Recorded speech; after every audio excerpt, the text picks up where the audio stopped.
How you doing and welcome to Neither Real Music. I'm Ed, and we're going to just play it. We've been working on Blue Monk by Thelonious Monk.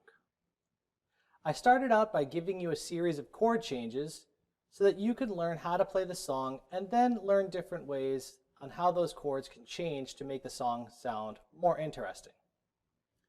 Recently, I've given you a pentatonic scale so that you could practice lead lines over those chords.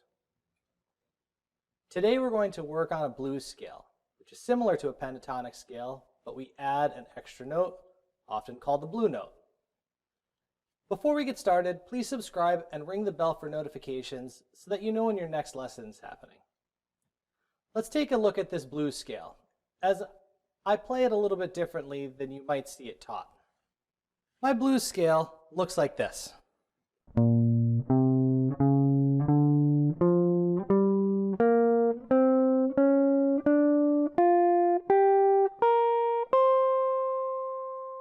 And then I go in reverse.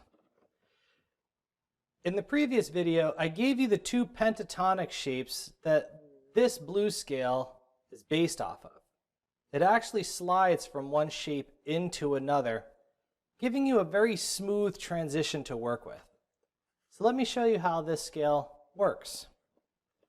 We're going to start with my pinky on my 6th string, 6th fret B flat. Then we're going to move down a string, 5th string, 3rd fret, 1st finger, C. Now for the blue note, 2nd finger, 4th fret, 5th string, C sharp or D flat. And then to D, 3rd finger, 5th fret, 5th string. Move down a string again. 1st finger, 3rd fret, 4th string, F. 3rd finger, 5th fret, 4th string, G. So let's put that part together.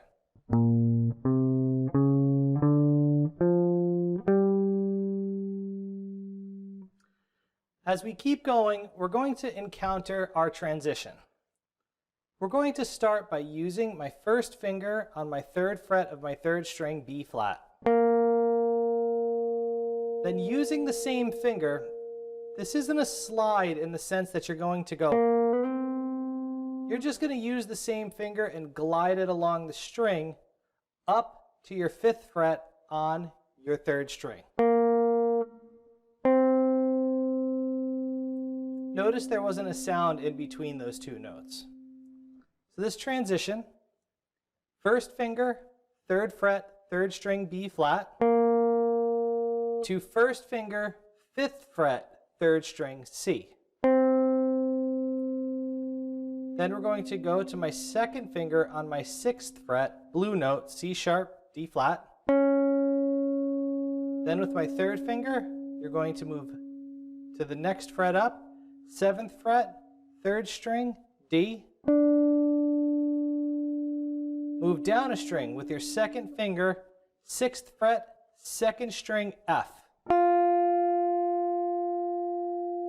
Pinky, 8th fret, 2nd string, G. Move down a string, 2nd finger, 6th fret, B flat. Pinky, 1st string, 8th fret, C. So when we put that all together, it looks like this.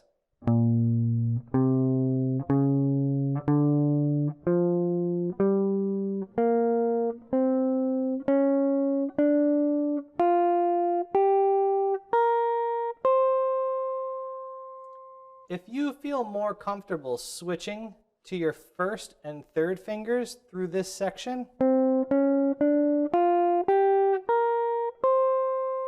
that's fine. 6 to one, half a dozen to the other. As long as you can make a really nice sounding phrase, it doesn't matter what fingers you use. Now I'm going to play the whole pattern relatively slow so that you could follow along, and then I'll play it again with a tab so that you could see it. 1, 2, 3, 4.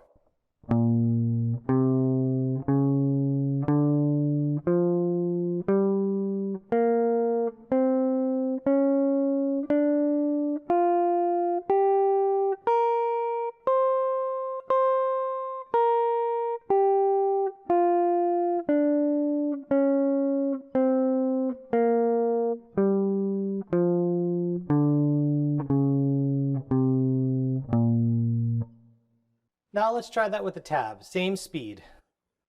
1, 2, 3, 4.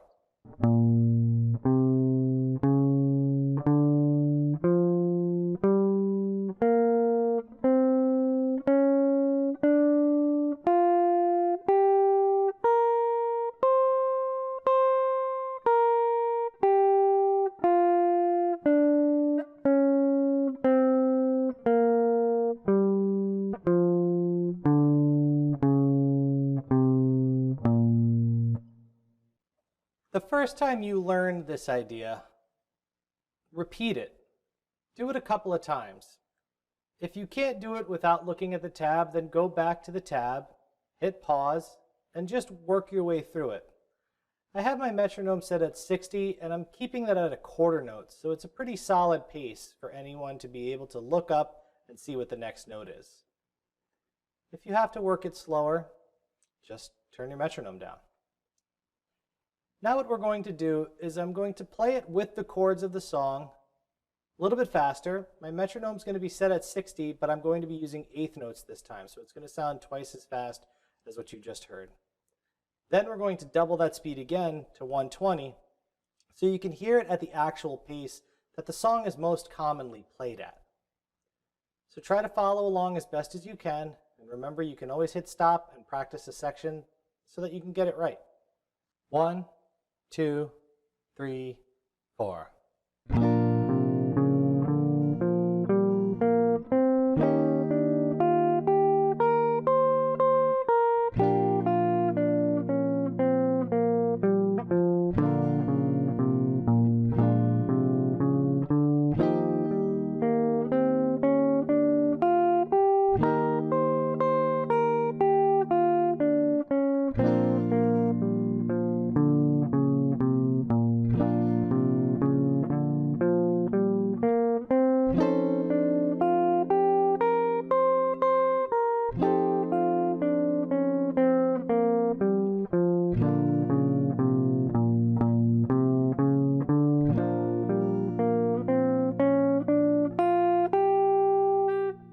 Now let's check that out with a tab. 1, 2, 3, 4.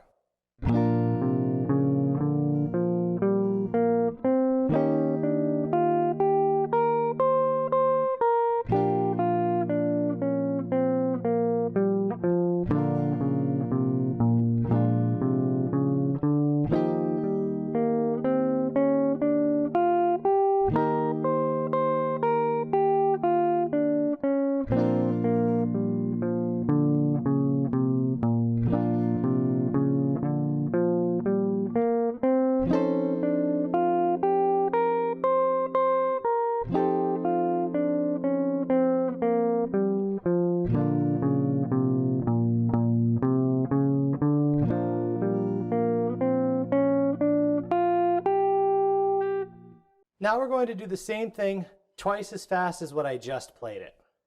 1, 2, 3, 4.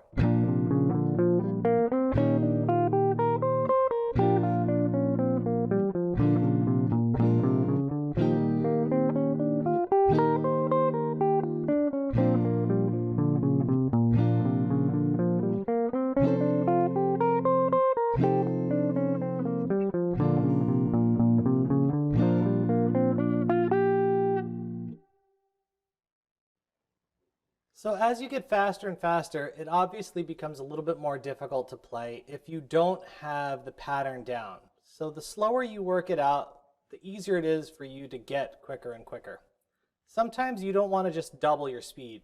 It might make sense to find the halfway point between 60 and 120, maybe only come up 30 beats, so that you can work it out at 90 beats per minute and slowly bring the speed up so that you're comfortable playing these ideas. In future videos, I will show you how to create phrases and licks that are more unique to yourself, so you're not copying other guitar players. This way you have more of a creative touch on what you're doing for a song that's been played a lot of times already. If you enjoyed this lesson, please subscribe and ring the bell as I mentioned in the future. Every subscription helps tremendously as I'm trying to grow this channel. If you really enjoy these lessons, please consider joining my Patreon. Eventually, I'll be putting more and more ideas up on Patreon so that those people can have exclusive concepts that they can work with. If you have any questions, please put them in the comments below.